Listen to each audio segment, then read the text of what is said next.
예, 오늘 강단 제목이 여호와께서 복을 주심으로 강단 제목이죠. 우리가 한 주간 언약으로 잘 기억하고 또 붙잡고 인도받아야 될 말씀인데요. 다들 사람들이 다 복받기를 원합니다. 그죠? 예, 다 복받기를 원합니다. 지금 이제 봄인데요. 예수 안 믿는 사람들 대문 같은 데 보면 입춘대길, 만사형통 이렇게 딱 붙여놨죠. 이렇게 8팔자로 이렇게 딱 붙여놨습니다. 그 말은 뭡니까? 이렇게 복 들어오기를 원하는 거죠. 우리나라 같은 경우는 복 받는 걸 너무 좋아하기 때문에 이렇게 옛날 제가 기억나는 것도 숟가락, 밥상, 밥그릇 그거 보면요 한자로 복복자 그려져 있었어요. 예, 복 들어오라고. 그리고 뭐 밥 먹을 때 뭐 앉아 있을 때 다리 떨지 말라, 복 나간다고. 그죠? 뭔지 모르겠지만 사람들이요 복 받기를 원해요. 그렇죠. 복을 원한다니까요. 근데 그렇다면 근데 이게 불신자들이 원하는 복하고 또 하나님 자녀가 받아야 될 복, 받은 복 그게 따로 있거든요. 오늘 우리 교동문을 읽었는데 교동문에 보면 예수님께서 복에 대해서 이렇게 말씀을 하셨잖아요. 마음이 온유한 자, 또 마음이 청결한 자, 의로운 자, 뭐 이런 거에 대해서 얘기를 했단 말이죠. 그게 예수님 보기 위해서, 예수님 만나기 위해서 몰려온 수많은 무리들에게 하신 메시지거든요. 근데 왜 그 사람들에게 그런 얘기를 했을까요? 그게 진짜 세상이 말하는 복이 진짜 복이라면 예수님이 그렇게 말씀을 하셨겠죠. 돈 많은 사람이 복이 있나니. 그죠? 권력 가지고 있는 자가 복이 있나니. 복의 기준을 그렇게 얘기했겠죠. 근데 예수님은요, 마음이 온유한 자는 복이 있나니, 영적인 것에 대해서 말씀을 하셨다는 거죠. 물론 우리가 육신의 복도 필요하죠. 그런데 그거 이전에 먼저 받아야 될 복이 영적인 축복이라는 거죠. 이거를 모르는 상태에서 이따가 말씀드리겠지만 우리가 육신의 복, 세상의 복을 많이 받으면요, 오히려 그게 우리에게 독이 될 수도 있습니다. 그거를 잘 기억을 하셔야 됩니다. 자, 그래서 하나님이 원하시는 복, 그게 뭐냐니까 베드로가 예수님이 사람들이 나를 누구라 하느냐 그렇게 질문했을 때 주는 그리스도시요 살아계신 하나님의 아들이십니다 고백을 했단 말이죠. 그때 예수님이 베드로에게 어떤 복을 주시냐면 바요나 시몬아 네가 복이 있도다 그렇게 말씀하시거든요. 네가 똑똑하구나, 네가 참 지혜롭구나, 그게 아니라 네가 복이 있도다 그렇습니다. 그 복이 무슨 복입니까? 왜 사람들이 멀쩡하게 살아가면서 고통 가운데 있을까요?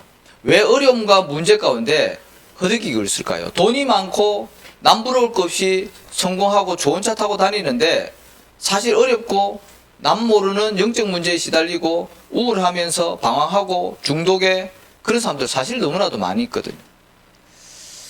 근데 지금 그 부분을 지금 말씀을 하는 거거든요.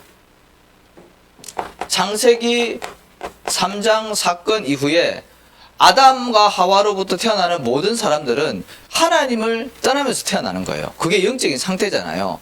그리고 그 아담과 하와를 속이고 인간을 멸망시킨 이 눈에 보이지 않는 사탄, 눈에 보이지 않습니다. 사단이, 마귀, 눈에 보이지 않는다니까요. 무슨 지금 우주시대인데 마귀, 귀신 그런 게 어디 있습니까? 저는 어제도 처음 하고 왔는데요. 있다니까요. 사단은 뭡니까? 죽이고 멸망시키는 존재라니까요. 인격, 인품, 착한 선행, 종교활동 아무 상관없어요. 인간을 철저하게 실패시키고 멸망시키고 지옥까지 끌고 가는 존재가 사단이라니까요. 인간의 힘으로는 이게 이길 수가 없어요. 목사 두려워하지도 않는다니까요. 장로 우습게 한다니까요. 근데 그 사단에게서 완전히 우리를 건져내신 그리스도, 이 그리스도로 말미암아 사단이 떠나간다니까요. 이거는 영적인 진리 아니겠습니까? 그래서 그 이름 부를 때 사단이 벌벌 떤다 그랬습니다. 하나님의 아들이 나타나신 것은 마귀의 일을 멸하려 하심이니라 그랬습니다. 그 이름 부를 때 흑암 권세 무너지게 돼 있습니다. 그래서 그 복을 우리가 먼저 받아야 된다는 거죠. 영적인 세계, 영적인 문제 모르면요, 육신적으로 아무리 성공해도 어느 날 들어닥치는 재앙과 영적인 문제를 해결할 수가 없습니다, 진짜. 그래서 우리가 현장이 중요한 거 아니겠습니까? 현장, 어제 제가 말씀드렸잖아요. 어제 제가 그 현장을 다시 한번 확인했다니까요. 그리고 하나님을 떠난 인생은 죄 가운데 묶여서 살아갈 수밖에 없어요. 태어난 자체에 창세기 3장 문제를 가지고 태어난다니까요. 그걸 보고 원죄라고 얘기하지 않습니까?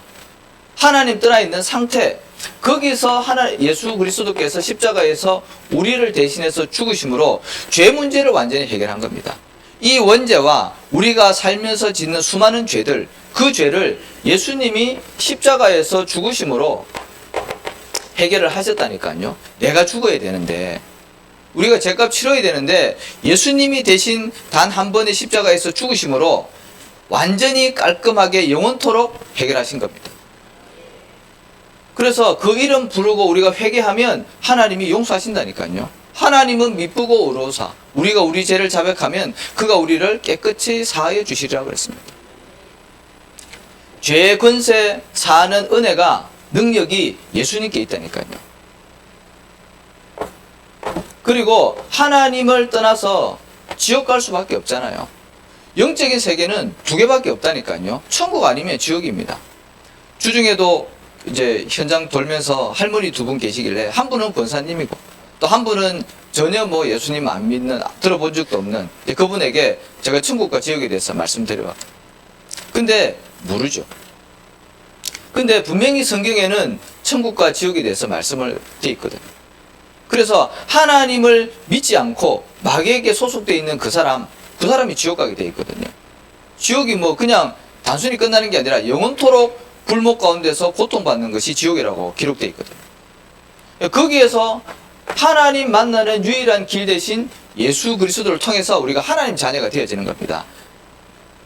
내가 곧 길이요 진리요 생명이니 나로 말미암지 않고는 아버지께로 올 자가 없다 그랬습니다.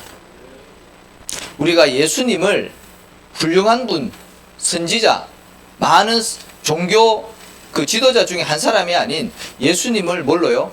하나님 만나고 우리를 죄에서 해방시키시고 사단의 권세를 꺾으신 참 그리스도로 믿는 그 은혜가 임했다니까요. 얼마나 큰 축복입니까? 사단은 이거를 모르게 합니다. 그래서 고린도서 4장 4절에 뭐라고 했습니까? 복음의 광채가 비치지 못하도록. 예배 시간에 말씀을 듣고 있지만 내 마음과 생각과 영혼은요, 딴 데가 있다니까요. 혼미케 만들어가지고 복음만 모르도록. 그래서 영적 문제에 걸려 넘어지도록.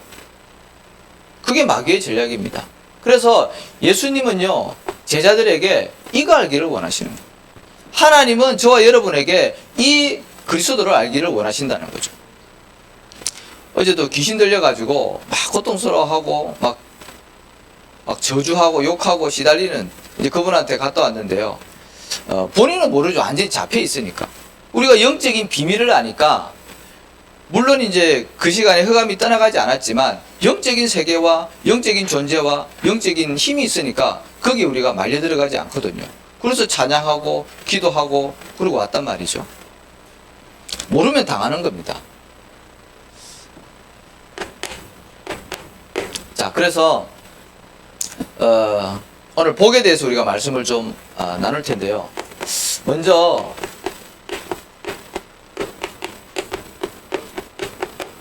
하나님은 우리에게 복 주시기를 원하십니다. 그렇죠? 우리에게 복 주시기를 원합니다. 근데 중요한 거는 우리가 복을 받아야 될 이유, 그 이유가 발견되어져야 되잖아요. 이게 발견되어지지 않은 상태에서 아까 말씀드린 대로 우리가 복을 받잖아요. 그러면 감당이 안 된다니까요. 재벌 2세들, 3세들 왜 망하죠? 그 사람들 어마어마한 유산 상속을 받잖아요. 몇십억, 몇백억, 몇천억 받잖아요. 근데 잘 관리하면 좋은데 자기 능력과 수준과 상관없이 너무 막대한 능력을 받으니까 이게 주체가 안 되는 거예요. 그래서 타락하고 무너지는 거거든요. 우리가 응답과 축복, 복 받을 이유를 안다면 그거를 잘 활용할 수 있는 거거든요. 자, 그래서 우리는 왜 복을 받아야 됩니까? 한마디로 우리는 세계복음화를 해야 되기 때문에 그렇습니다. 하나님의 소원이 세계복음화 아닙니까? 그 안에는 뭐가 있습니까? 237개 나라, 이 지구상에 존재하고 있는 나라, 인정되어 있는 나라가 237개라고 합니다. 그리고 이 문명이 들어가지 않은 5천 종족이 있다고 합니다. 어마어마하죠. 자, 여기를 살려야 되기 때문에, 그렇잖아요. 여기에 우리가 선교 응답을 받아야 되기 때문에, 그래서 복을 받아야 되는 거예요. 증거가 있어야 되지 않습니까? 이게 내 힘으로 됩니까? 내 수준, 내 능력, 절대 불가능 아닙니까? 우리는 한 사람도 못 살리는데요. 아니, 어제 가서 저는 이제 막 기도하고 하면은 귀신이 떠나갈 줄 알았어요. 그런데요, 웬걸요? 막 더 저주하고요. 막 달라들면서요. 한 사람도 우리가 변화를 시키지 못하는데 내 수준과 내 능력으로는요, 절대 불가능 아닙니까? 그런데 우리가 어떻게 237 나라 5천 종족을 살릴 수 있겠습니까? 그래서 하나님의 절대 능력과 절대 방법과 절대 이유가 필요한 거죠. 근데 분명한 것은 예수님은 뭐라 그랬습니까? 이게 허무맹랑한 게 아니라 모든 족속으로 가라 그랬습니다. 모든 족속으로 가래요. 제자들에게.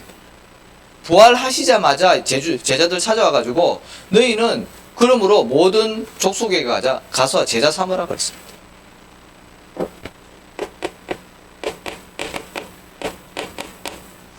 온 천하 만민에게로 가랍니다. 지금 예수 믿으면 붙잡혀가지고 감옥 가거나 순교하거나 죽게 돼 있는데요. 그 제자들에게 숨어 있으라 그러지 말고 온 천하 만민에게로 가라 그러더라고요. 어디까지요? 땅끝까지 가라. 왜? 아직까지 한 번도 복음 전거되어진 곳과 사람 많이 있기 때문에 거기를 가라는 겁니다. 그러면 지금 성령으로 우리와 함께 하시는 예수님께서 이거를 원하신다는 거죠. 자, 이 일을 하기 위해서 다시 말씀드리지만 우리가 복을 받아야 되는 거죠. 먼저 이 그리스도로 충만해져야 되겠죠. 그리고 이 속에서 나오는 빛의 경제, 그런 것들이 필요한 거 아니겠습니까?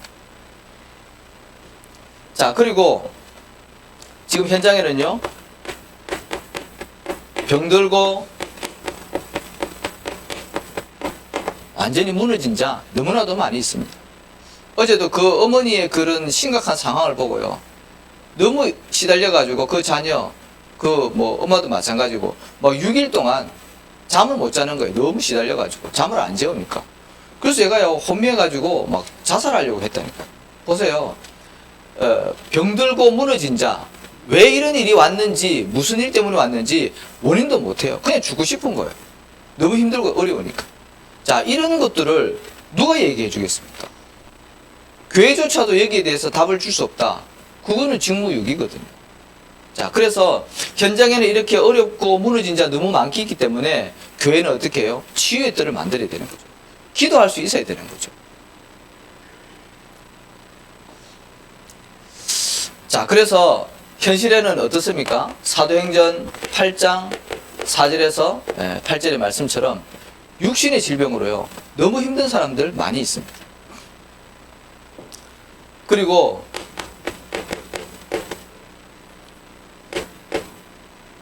정신 문제로 시달리는 사람 너무나도 많이 있습니다.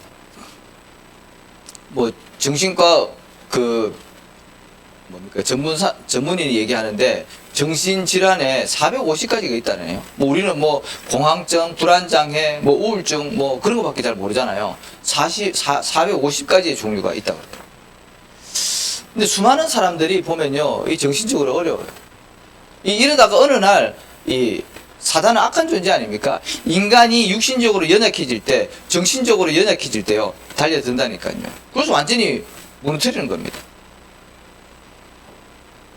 그리고 눈에 보이지 않지만 뭐가 보이고, 뭐가 들리고, 뭐가 느껴지고, 이 영적인 문제거든요. 그 주변에 얘기했잖아요. 우리 저 사람교회 있을 때 영숙자매 갔더니 막 찬양을 하는데, 첫날 가서 찬양을 하는데 귀를 막 이렇게 막아요. 그래서 왜 그러냐 그랬더니 자꾸 이렇게 목사님을 칼로 찌르라고 누가 얘기를 한다면서. 그거 뭐 다른 사람은 모르잖아요. 근데 그렇게 얘기를 한다니까요. 또 이제 제가 부교육자를 했을 때 한 번은 지금은 이제 소천에 했는데, 그 정신문제 간질이 있는 청년 한 명이 항상 맨 앞에서 이렇게 새벽 예배를 드렸거든요. 저는 이제 방송실에 있고 찬양인도 하는 전도사가 앞에서 찬양하는데 갑자기 그 친구가 성경책을 집어 던지면서 네가 그리스도냐? 그러면서 달려 들어가지고요. 주먹으로 막 그 강대상에 들어와가지고 막 이렇게 때리는 거죠. 그 뭐 이거 뭘로 해석을 하겠습니까? 눈에 보이지 않지만 이 영적인 존재 사단이 있다니까요. 활동하고 있고 우는 사자처럼 두루다니며 삼킬 자를 찾는다 그랬습니다. 우리가 복음의 능력 없고 영적인 해석을 할 줄 모르면 당하는 거 아니겠습니까? 그래서 하나님이 저와 여러분을 이 시대의 영적인 의사로, 영적인 군사로 불렀다니까요. 영적으로 무장하셔야 돼요. 뭐 사단이 뭐 목사 장로 따집니까? 안 따집니다. 그리고 무너져 가는 우리 후대를 살리고 또 세워야 되기 때문에 그랬습니다. 이렇지 않으면 우리 후대들은 어떻게 된다고요? 반드시 세상과 사단에 노예되어 있습니다. 노예가 자유가 있습니까? 의지가 있습니까? 끌고 가는 대로 끌려가야 되는 거 아니겠습니까? 사단이 만드는 12가지 함정 속에 포로되는 거예요. 속국되는 겁니다. 이게 성경에 기록되어 있다니까요. 이게 지금 하나님 떠난 인생의 모습입니다. 자, 그래서 예수님은 뭐라 그랬습니까? 하나님은 신명기 4장 6장 4절에서 9절에 보니까 하나님의 말씀을 우리 후대들에게요 각인시키고 앉았을 때든지 누웠을 때든지 길을 갈 때든지 손에 이마에 문지방에 새겨서 말씀을 각인시키래요. 이거 안 되면 사단이 만들어 놓은 이 어마어마한 흑암 문화와 쾌락 문화와 이 자극적인 문화 속에요 우리 후대들은 다 끌려갑니다.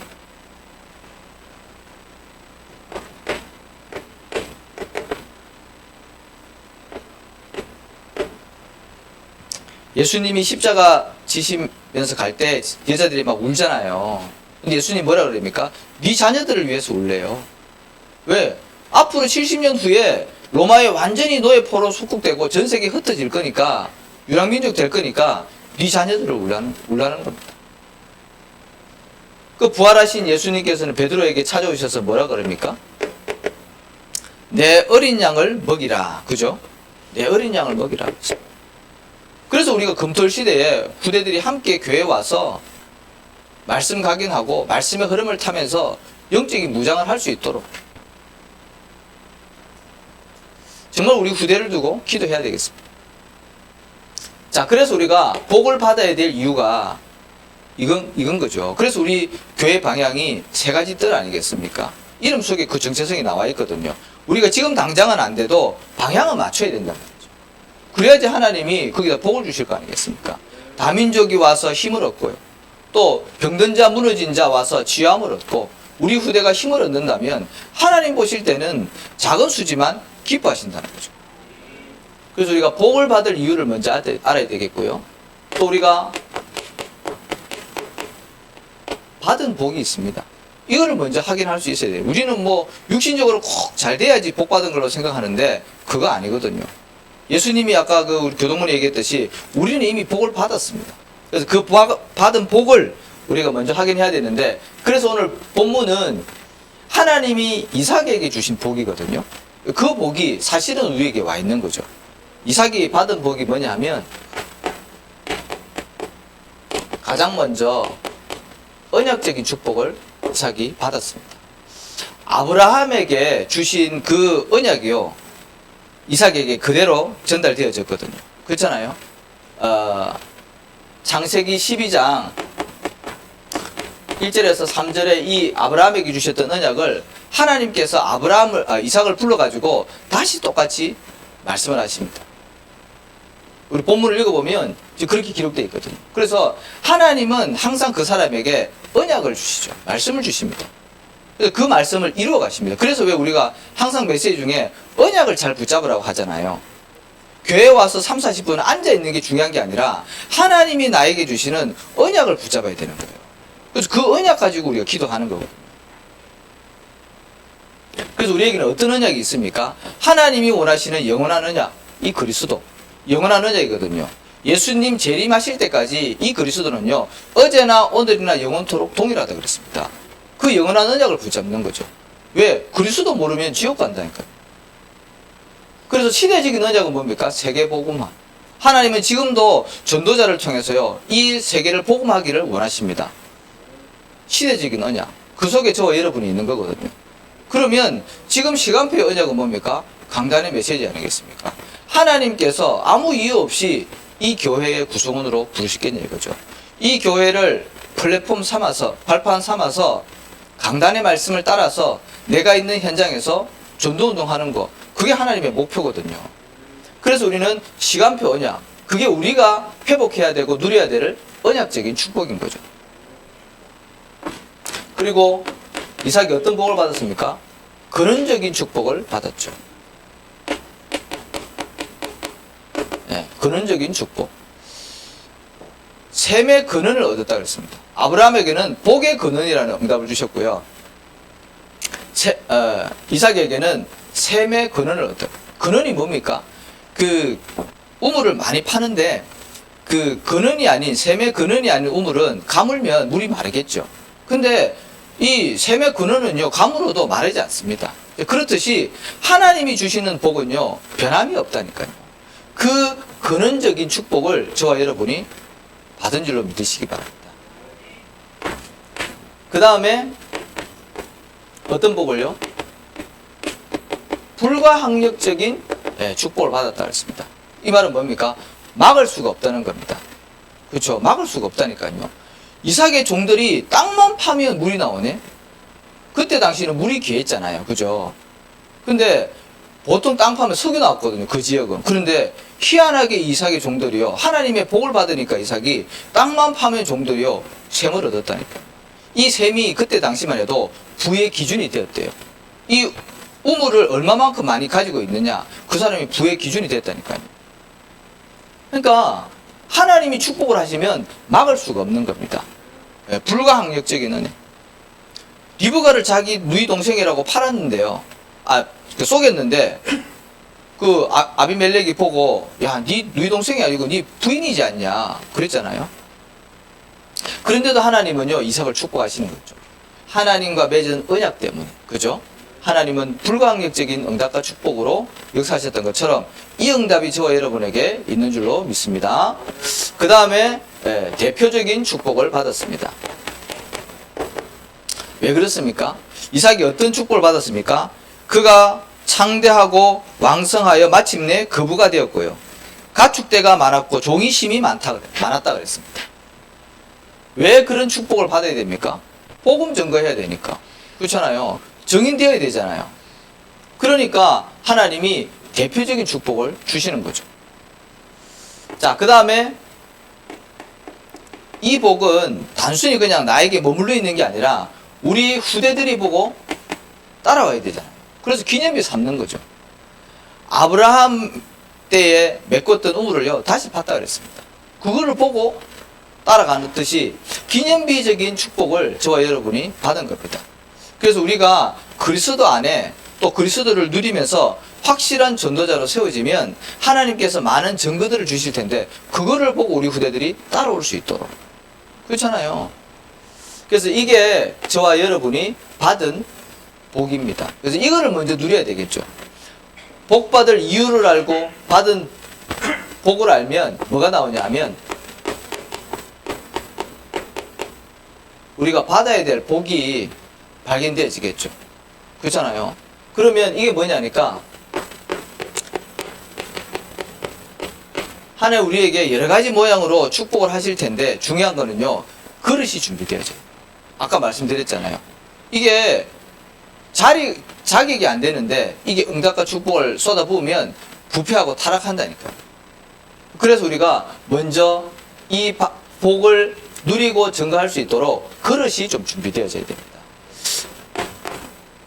어떻게 준비해야 되겠습니까? 먼저 하나님과 나의 이면 계약이 있는지 먼저 확인을 하셔야 됩니다. 그렇죠? 성경에 보니까 이 믿음의 많은 인물들이요, 하나님과 맺은 이면 계약이 있었더라고요. 아브라함은 어땠습니까? 아까 말씀드린 대로 불신자 우상숭배했던 아브라함을 부르셔가지고요, 복의 근원 삼으시고요. 모든 족속이 너로 말미암아 복받게 될 것이다. 언약을 주신 거죠. 그래서 이 말씀 그대로 하나님은 아브라함을 축복하셨습니다. 또 다윗은 어땠습니까? 앞으로 너는 왕이 될 것이다. 하나님이 다윗을 불러서 이 언약을 주신 거죠. 그래서 이 말씀 그대로 되어졌고 다윗도 이 말씀을 놓치지 않았습니다. 그러니까 앞으로 내가 왕 될 것이라는 것이 확실했기 때문에 모든 사람이 벌벌 떨고 도망갔던 골리앗 앞에 담대히 설 수 있었던 거예요. 왜? 왕 될 거니까. 그걸 확실하게 붙잡은 거죠. 힘이 있다면 아마 무서워서 도망갔거나 그 자리에 안 섰을 겁니다. 그러니까 하나님과의 나와의 이면 계약, 그게 반드시 있어야 되는 거죠. 바울은 어떻게 했습니까?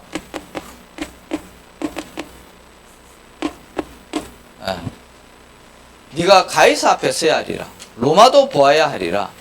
하나님이 이게 바울에게 준 언약이거든. 그러니까 풍랑만난 뱃속에서도 바울은 여유있게 기도할 수 있는 거예요. 왜? 가이사 앞에 서서 복음 전거해야 되니까. 그게 하나님의 사명이기 때문에. 그러니까 저와 여러분이 이 언약이 있어야 돼요. 그렇잖아요. 그러니까 내 평생 언약이 무엇인지 이게 복음 안에서 다 결정이 되어져야 되는 거죠. 그 다음에 우리가 믿음의 큰 그릇을 좀 준비를 해야 되겠습니다. 우리가 세계 복음화를 하려면 세계가 가슴에 담겨야 되잖아요. 그죠? 그러면 그만한 우리가 믿음의 그릇이 준비되어야 되는데 좀 모델로는 욥을 좀 보시면 좋을 것 같습니다. 욥이 굉장히 큰 부자였잖아요. 그죠? 근데 욥이 부자였음에도 불구하고 하나님의 이제 테스트 가운데 어떻게 됩니까? 완전히 무너져 버리는 상황까지 갔잖아요. 그런데 입술로 하나님께 원망이거나 불평하지 않았다 그랬습니다. 죄를 짓지 않았다 그랬거든요. 주신 이도 여호와시기 때문에 취하실 이도 여호와시다. 하나님은 찬송을 받으시옵소서. 이거 엄청나게 큰 축복이거든요. 우리는 우리에게 조금만 손해 와도 문제 와도 우리 자녀에게 아니면 우리 가족에게 어려움이 와도요 불평 불만할 수 있거든요. 왜 하나님 나에게 이런 어려움이, 왜 나에게 이런 문제가, 우리 원망할 수 있다니까요. 그런데요 욥은요 그 모든 일에 하나님을 원망하지 않았다. 이 정도의 믿음은 있어야지 하나님 나중에 욥을 2배로 축복하지 않습니까? 그래서 우리에게 응답과 축복이 와도 변질되어지지 않는 믿음의 그릇이 준비되어져야 되겠습니다. 또 어려움과 고난과 문제가 있어도 거기에 낙심하거나 불신앙하지 않는 한결같은 믿음이 있어야 되겠습니다. 우리가 그 믿음을 달라고 하나님께 기도해야 되겠죠. 자, 그리고 하나님 앞에 받은 복 때문에 이유 있는 우리가 헌신도 해야 되겠죠. 우리가 뭐 헌신해서 교회에 위해서 뭐 봉사하고 헌신하고 이렇게 해서 복 받는 것이 아니라 그거는 종교인들이 하는 그 추구하는 복이고요. 우리 하나님의 자녀는 우리가 이미 복을 다 받았기 때문에 그 은혜에 너무 감사해서 하나님 앞에 드리는 거거든요. 우리가 뭘 받았습니까? 영원한 생명을 얻었지 않습니까? 영접할 때 하나님의 영인 성령이 우리와 함께 하신다니까요. 이거는 절대로 없어지지 않고 변하지 않습니다.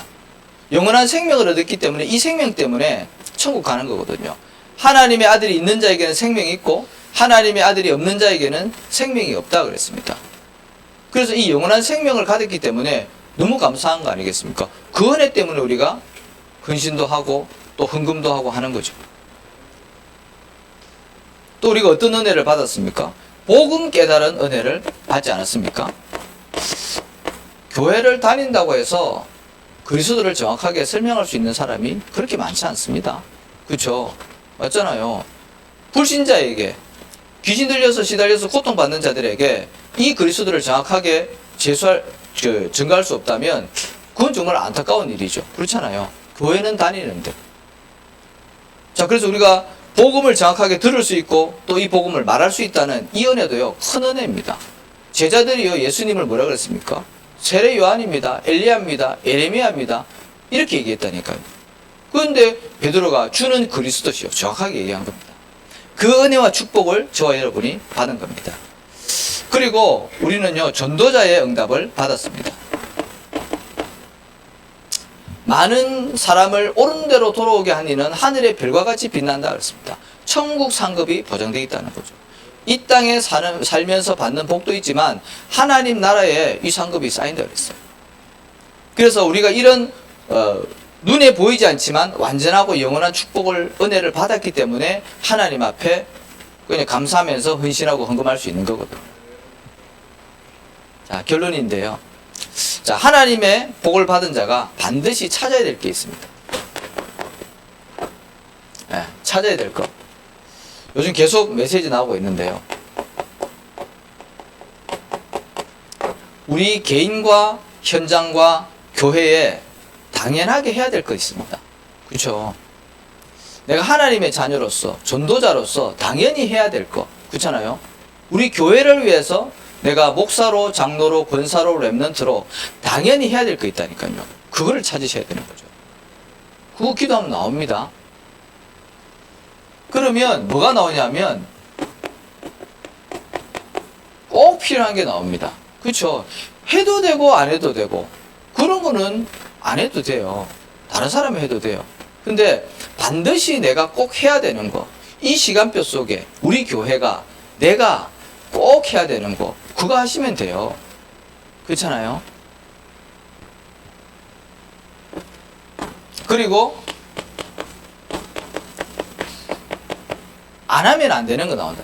절대입니다, 절대. 하나님이 이 시대에 반드시 하기를 원하시는 거, 우리를 통해서 하시고자 하는 거, 그게 이제 절대거든요.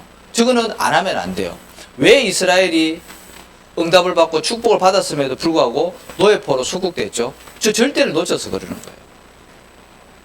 선교를 하지 않고 복음을 놓쳐버리고 후대에게 복음을 전달하지 않으니까 노예포로 속국된 거거든요. 절대로 해야 될 것을 안 하고 못한 거예요. 그래서 저와 여러분이 이번 한 주간도 내가 당연히 해야 될 것, 또 꼭 필요한 것, 안 하면 안 되는 것, 이거를 좀 찾아보시기 바랍니다. 이게 지금 얘기하고 있는 300%란 말이죠. 그래서 이 응답을 가지고 우리 개인도 살리고 또 현장도 살려야 되겠습니다. 이 은혜와 응답과 축복이 한 주간 성취되어지기를 예수 그리스도의 이름으로 축복합니다. 살아계신 하나님, 감사를 드립니다. 우리를 하나님의 자녀 삼아주신 것도 감사한데 예수가 그리스도 된 이 복음을 정확하게 듣고 알고 누리고 증거할 수 있도록 은혜 주심을 감사를 드립니다. 한 주간도 우리가 받은 복을 계수하며 또 이 받은 복을 전달할 수 있는 성령의 충만함을 허락하여 주옵소서. 그래서 우리 개인과 또 가정과 현장과 교회 살리는 전도자의 응답을 받게 하여 주옵소서. 예수 그리스도의 이름으로 기도합니다. 아멘.